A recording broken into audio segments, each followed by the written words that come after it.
José. José. ¿Qué pasa, Juan? Ah, José, José. ¿Qué pasa, chiquillo? Tú, que ha salido una sentencia muy chula. ¿Por qué? Ha salido una sentencia muy chula que nos va a servir para dar muchos consejos a nuestra joven audiencia, metida en problemas. Lo de los problemas, vale, lo de joven. Jovencísima. Esto es YouTube, esto es de jóvenes. YouTube, lo nuevo, nuevo medio de comunicación. Esto corre por las autopistas de la información. ¿Tú sabías eso? Sí, se sigue diciendo nuevas tecnologías. Las nuevas tecnologías, Me hace mucha gracia. el Nokia, nuevas tecnologías. El Alcatel, nuevas tecnologías. Llevamos 31 años con internet ya. El router, nuevas tecnologías. Pantalla plana de plasma, nueva tecnología. Pantalla táctil, nueva tecnología. El botijo, vieja tecnología. El chupete, vieja tecnología. Obsoleto. El Wallman, Mm, media tecnología. Discman. El Discman, nueva tecnología. Haces así con el disco, con el CD, y hace como, Sí, sí. es como ir de setas. Las setas, Vieja tecnología. vieja tecnología. El libro de Juan del Val. Cuando comencé a utilizar la dinamita, yo también tenía fe en muchas cosas, en todas, pero he acabado creyendo solo en la dinamita. Tras esta introducción fresca y tal, vamos a pasar a lo serio. Atención, Elderecho.com. O sea, es que tengo que leer unas cosas que de verdad. elderecho.com. El Supremo absuelve a un hombre de violencia de género tras reconocer la denunciante haber mentido y haberse autolesionado. Anda. Este caso es muy interesante, vais a ver por qué. El Tribunal Supremo ha absuelto a un hombre al que condenaron en 2016. ¿Queréis ver que han pasado 10 años casi? 9 años, ¿vale? Madre mía. ¿Qué ha pasado entre 2016 y 2025? Después de que la mujer que le denunció reconociera en un juicio en el que estaba acusada de un delito de falso testimonio, que había mentido y que se había autolesionado. ¿Qué es un juicio por un delito de falso testimonio? Podría ser que la fiscalía, haciendo su trabajo por una vez, hubiera deducido, o el juez hubiera deducido testimonio y la fiscalía hubiera acusado a la mujer de falso testimonio en otro juicio. Ya sabéis cómo funciona lo de la denuncia falsa, lo hemos explicado muchas veces. Para que cuenten el 0,001, la fiscalía tiene que investigarlo durante el juicio oral y condenar, conseguir que el juez, un juez nuevo, condene a la mujer por denuncia falsa. Ujú. ¿Será eso lo que ha pasado? ¿No? No, eso no es lo que ha pasado. Ha pasado lo contrario. Y lo interesante de esta sentencia es lo que la sentencia dice de la fiscalía. Vaya. Vamos a ver todo lo que ha pasado.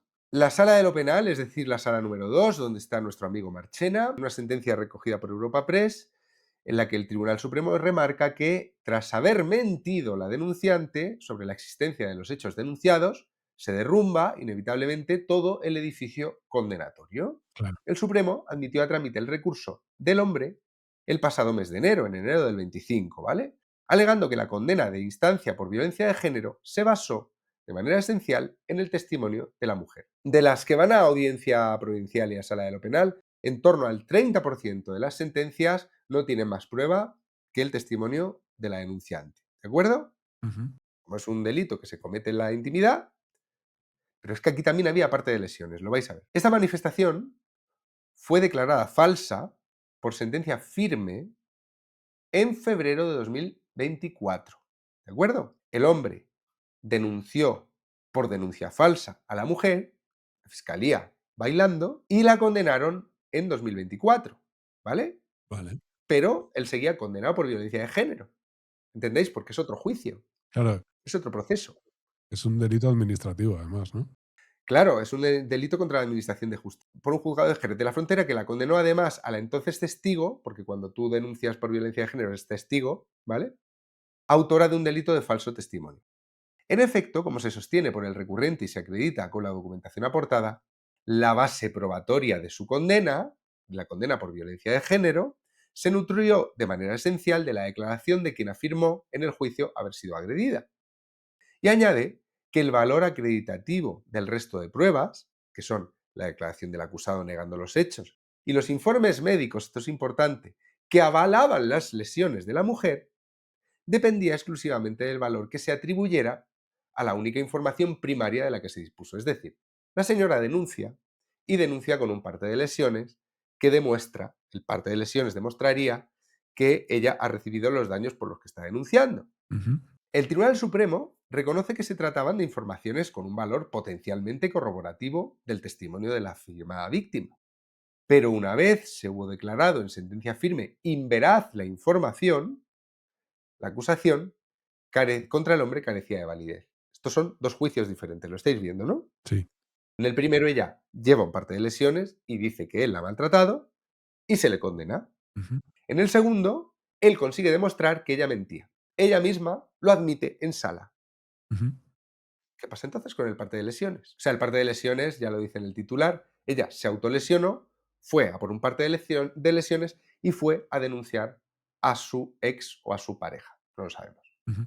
No se ha dicho todavía aquí una cosa muy importante. La sentencia de violencia de género fue de conformidad. ¿Qué quiere decir eso? Yo me lo sé. Que no hubo juicio. Que no hubo juicio. El tipo aceptó los cargos, aceptó una pena reducida y aquí paz y después gloria. ¿Qué pasa? Que tiempo después él denuncia por falso testimonio. Ujú. Pero fijaos, aquí llega lo gordo de este caso. La fiscalía pidió rechazar el recurso del hombre. What? La fiscalía, que es la que tendría que haber iniciado la investigación. Ujú. La fiscalía, que es la que tiene entre sus funciones estar pendiente de que estas cosas no ocurran, Persiguen el delito, ¿no? Lo decían con el fiscal general. persiguen algunos delitos. La fiscalía pidió rechazar el recurso. La fiscalía, por su parte, emitió un informe en el que entendía que procedía a desestimar la demanda de revisión, o sea, el hombre ya había ganado el juicio por denuncia falsa. Y entonces presenta un recurso para que le quiten su condena de violencia de género. Si la denuncia es falsa, yo, ¿qué coño hago condenado, no? Ujú. Bueno, pues la fiscalía dice que no procede desestimar la demanda de revisión y como tal consta en la sentencia. Dice, sin embargo, el Tribunal Supremo avisa de que tanto la fiscalía como los jueces, abro comillas, deben redoblar las cautelas que neutralicen los riesgos de manipulación que puedan concurrir. Aquí el Tribunal Supremo. ¿Se han leído mi libro? ¿Se han leído mi libro? Es así. ¿Se lo han leído? No, o sea, quiere decir, el Tribunal Supremo tiene una doctrina bastante contradictoria respecto a estos asuntos. Hay sentencias del Tribunal Supremo que han creado jurisprudencia y que tienen que ver con que el testimonio de la denunciante se pueda trocear, por ejemplo. O sea, el Tribunal Supremo ha hecho movimientos en dos direcciones, ¿de acuerdo? Ahora está haciendo movimientos en esta dirección. Esta no es la única sentencia que tiene que ver con el asunto de las denuncias falsas que ha salido en el último mes y medio. Otro día voy a comentar otra sentencia que es para mear y no echar gota. Pero aquí lo que está diciendo el Tribunal Supremo es lo siguiente. Oye, Fiscalía, deberías redoblar las cautelas que neutralicen los riesgos de la manipulación que puedan concurrir. Que en español, esto es en supremés, Ujú. suena así. En español es, Fiscalía, ojo con las denuncias falsas. Haz lo tuyo, fiscalía. Por favor. Los magistrados subrayan que este caso ofrece, abro comillas, una buena oportunidad para recordar las cualificadas obligaciones de investigación eficaz de los delitos cometidos en contextos de violencia doméstica y de género, o sea, de género, que incumben a los jueces y fiscales. El estándar exigible de investigación eficaz en la fase previa debe permitir que los cuadros de prueba de la acusación se enriquezcan, evitando de este modo que tanto la acción penal como eventualmente la condena se apoyen solo en el testimonio de quien afirma ser víctima de este tipo de delitos. Repito, en torno al 30-35% de las sentencias tienen como única prueba el testimonio de la denunciante. Y esto es un problema. Rigen tres estándares de verificación sobre el testimonio. Se supone que no cualquier testimonio, que tiene que cumplir unas determinadas normas, pero en la jurisprudencia vemos que una vez y otra, sin cumplirse las tres condiciones que pone el Supremo, se condena a personas con el único testimonio de la denunciante. Ujú. Vale. Cosa que me parece también comprensible si pensamos que muchos de estos delitos no hay parte de lesiones, no hay nada más que el testimonio. Pero claro, lo que estamos viendo es cómo se inclina, digamos, hacia la presunción de inocencia en esta sentencia, un sistema que ha estado 20 años inclinado hacia la presunción de culpabilidad. Bueno, pero en cualquier caso, lo que dice sobre la fiscalía está bien, ¿no? Porque son delitos que se cometen en la intimidad y se basan en el testimonio, que la fiscalía extreme las cautelas y esté atenta y haga sus investigaciones de forma profesional y veraz, también está bien, ¿no? Pero aquí tenemos a el abogado Sevan Raptan, que es una de las primeras personas a las que yo leí escribir un artículo de las denuncias falsas con lo que yo cuento en el libro. Es un tipo que lleva muchos años advirtiendo de esto. Y fíjate lo que dice. Veo en dos medios, se refiere a esta, veo en dos medios la noticia de una revisión del Supremo de una sentencia por violencia una vez que la denunciante reconoció que la denuncia era falsa y que se había autolesionado. Algunas consideraciones. Uno, al parecer la Fiscalía se ha opuesto a la revisión. No sabemos bien por qué, pero sospecho que tiene que ver con el hecho de que la condena fuese de conformidad. Ujú. ¿Qué pasa con la conformidad? La conformidad es el mayor error que puede cometer un hombre denunciado en falso. ¿Por qué? Porque tú accedes a la conformidad por la presión a la que te somete la fiscalía o por el mal consejo que te da un abogado de oficio o un abogado malo, que te dice, mira, acepta la condena, porque van a ser unos días de trabajo para la comunidad o no sé qué, va a ser una condena pequeña Sí, sí. y puedes retomar la relación con tus hijos. Este chantaje se ha normalizado totalmente en estos 20 años y entonces hay muchos hombres, como uno que se llama Francesco Arcuri, Ujú. que en un momento dado aceptan una conformidad y dicen, me quito de en medio el problema este del juicio, me quito los plazos, me quito toda esta presión y la posibilidad de poder terminar con una condena muy dura y sigo con mi vida. No, no sigues con tu vida porque la sentencia de conformidad es firme. No la puedes recurrir. Tú puedes recurrir una sentencia en primera instancia. Claro. Y lo que ha pasado es que en otro juicio la denunciante admite que se autolesionó y que la denuncia era falsa y el Supremo es el que tiene que llegar a decir, bueno, si esa denuncia es falsa, habrá que absolverlo del delito que se le imputaba, ¿no? O sea, ¿no te flipa que el sistema judicial no lo haga automáticamente? Pues no, Claro. hay que presentar un recurso, porque tu sentencia de conformidad es firme. Pero no solo eso, sino que la fiscalía se defiende encima. Dice Sevan Raptan, es decir, que el acusado y luego condenado admitió el delito. Además había lesiones, es decir, una corroboración periférica de la existencia del delito.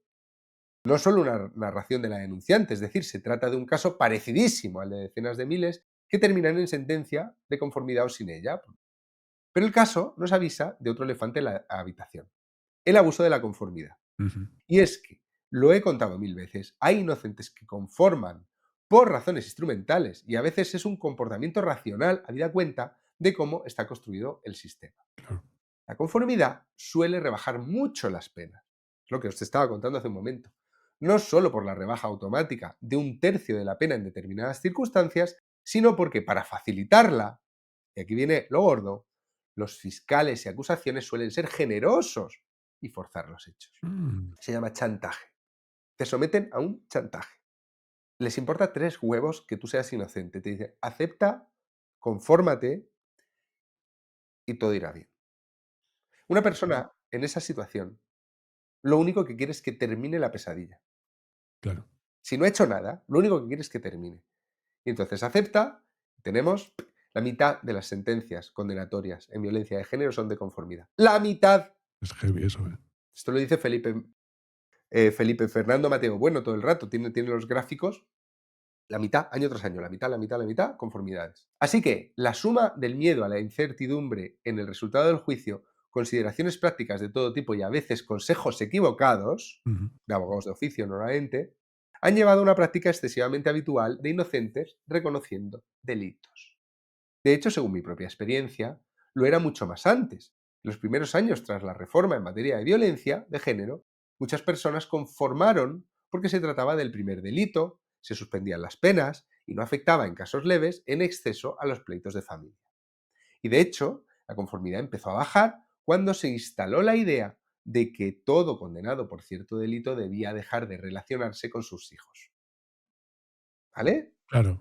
Que te apetezca darle un abrazo a tu hijo. Es que fíjate qué cosa tú. No, porque un maltratador nunca puede ser un mal padre, ya, pero es que, ¿y si no es un maltratador y se aceptó una conformidad y está condenado por violencia de género, pero no es ningún maltratador? Claro, claro. Entonces, como ha ido cambiando el criterio con las capas previas que han puesto para luego la violencia vicaria, Ha ido cambiando el criterio de manera que un hombre condenado por violencia de género, incluso acusado de violencia de género, no pueda ver a sus hijos.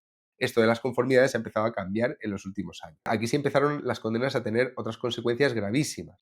Por eso siempre veo con escepticismo esas noticias sobre el señor X, que es un maltratador porque fue condenado no sé cuándo. Se está refiriendo a Francesco Alcuri. Ujú. No lo dice, pero es el caso más paradigmático que tenemos sobre esto. No solo porque se niegue la rehabilitación, que se persigue en todos los restantes delitos, sino porque siempre tengo dudas, si no conozco el caso, sobre cómo se produjo esa condena. Ya. He visto demasiados casos directamente injustos o llenos de matices como para contribuir al mantenimiento del San Benito. Una cosa más curiosa. La condena fue resultado de una conformidad con reconocimiento de los hechos por parte de él. Y por lo que he leído, la denuncia fue falsa y las lesiones autoinfligidas, y esto se probó en un juicio por la confesión de ellos. ¿Os dais cuenta de que los dos han mentido para condenarlo? Claro. Es que esto es lo gordo, ¿eh? O sea, la mentira de ella arrastra a él a mentir sobre su situación. El testigo se supone que no puede mentir, el acusador no puede mentir. El testigo tiene que decir verdad. El acusado puede mentir. En este caso, el acusado está mintiendo no para defenderse, sino para inculparse. Claro, es lo que te iba a decir, que no está usando la mentira para su beneficio. Sí, porque piensa que es el menor de los males. Ya, pero en teoría su beneficio absoluto sería defenderse. Claro, claro, claro, sí, pero si tienes hijos, por ejemplo, cambia la cosa. Ya, si es lo que hemos hablado antes. ¿Cuánto tiempo vas a estar sin verlos? Ujú. Es que esta sentencia pone de manifiesto la auténtica locura en la que vivimos. Claro que el tablero está inclinadísimo. Los jueces hacen cosas diferentes porque tienen más autonomía, pero los fiscales pertenecen a una organización jerárquica. La Fiscalía, tanto con el PP como con el PSOE, se ha dedicado en una de sus áreas a este tipo de extorsión y no persecución de los testimonios con indicios de falsedad. La Fiscalía es la que nos da la cifra del 0,001. De manera que esta sentencia está poniendo encima de la mesa lo mismo que pongo yo en el libro, pero lo está poniendo el Tribunal Supremo, pero a las claras. En la sentencia hay un reproche explícito a la Fiscalía. Sigamos siendo escépticos, dice Sevan Raptan. He visto a mujeres denunciantes mentir en declaraciones y juicios afirmando que no hubo agresión y que las lesiones se las causó ella accidentalmente o voluntariamente. Incluso mentir al afirmar después que mintieron. Es que es de coña. Claro. O sea, cuando una denunciante retira la denuncia, si la denuncia no es falsa, está mintiendo. O sea, se puede mentir para hacer daño o se puede mentir para intentar defenderse de un daño que piensas que te va a hacer el otro. O se puede mentir porque te da de pronto la compasión por el otro. Yo tengo también casos de señoras que denuncian unos hechos que son ciertos y luego se arrepienten porque no quieren hacerle eso al padre de sus hijos. Se han separado, ya está, la cosa ha quedado y retiran la denuncia. Cuando han sido realmente maltratadas, ¿eh? Ujú. Es que no es solo el miedo, es que hay otras consideraciones. Pero claro, lo que te pone encima de la mesa es que la gente miente. Que la gente miente, que la fiscalía no hace el trabajo de fiscalizar si lo que se está diciendo es verdad o mentira. Dice, sí, a veces la gente asume delitos de denuncia falsa o falso testimonio por miedo, por necesidad, incluso por afecto morboso o por una relación tóxica de la que no saben salir. Y no solo por eso, también por, de manera adulta, decir, he puesto la denuncia, he visto que estoy tirada para adelante, no quiero hacerle pasar por esto, retiro. Yo tengo testimonios así, ¿eh? Ujú. Que esto no invalida todo lo demás, pero también pasa. Lo he visto también. Las personas somos complicadas, aunque se repitan los patrones. Es fácil pontificar y equivocarte. Los efectos a veces se basan en múltiples causas. Todos tenemos intereses, todos tenemos intereses. Los intereses son lo que mueve buena parte de todo esto. Claro. No existen los grupos angelicales. Nos iría a todos mejor si dejásemos la propaganda y las pancartas, pero como todo es pendular, volveremos a caer en simplificaciones, afirmaciones absolutas y errores de juicio. Querido Sevan Raptan, intentaremos que no sea así. Donde sí que tenemos que ser inflexibles es en nuestra crítica a la actual Fiscalía General del Estado, a cómo la Fiscalía está no solo no persiguiendo, no investigando el delito de la denuncia falsa en violencia de género, que evidentemente no es solo una estafa a la administración de justicia, sino que es un delito, podríamos decir, de maltrato en el ámbito de la pareja y la expareja, sino que además esta sentencia reprocha abiertamente, bueno, no lo hace tampoco de malos modos, claro, pero esta sentencia reprocha a la Fiscalía esta molicie, esta inactividad a la hora de perseguir este delito. ¿Por qué? Porque la Fiscalía, habiendo ya una condena por denuncia falsa, decide no apoyar el recurso del hombre que quiere que le quiten su condena por violencia de género. Esta sentencia es importante porque nos está poniendo encima de la mesa el problema principal. El problema principal tiene 3 patas. Por una parte, la carga probatoria del testimonio a veces no es bien valorada. Por otra parte, cuando ese testimonio podría despertar dudas, la Fiscalía no está persiguiendo. Y por otra parte, mucho de esto ni siquiera puede darse porque las condenas se dan por conformidad. Y ahí la Fiscalía vuelve a tener un papel protagonista cuando convierte esa negociación previa al juicio, donde se va a acceder a la conformidad, en una suerte de chantaje de la que el hombre solo puede salir mintiendo. Mintiendo significa adecuando su testimonio de defensa al testimonio falso que le acusa. Es un win-win. Es un win-win. Así que, bueno, celebramos esta sentencia que tiene mucho que ver con las soluciones judiciales a un problema que no solo se va a solucionar en el ámbito judicial, sino que hay que meterse también en el ámbito legal. Y para eso, pues seguimos invitando a los políticos de todos los partidos a que se hagan cargo del problema que generaron hace 20 años intentando solucionar otro.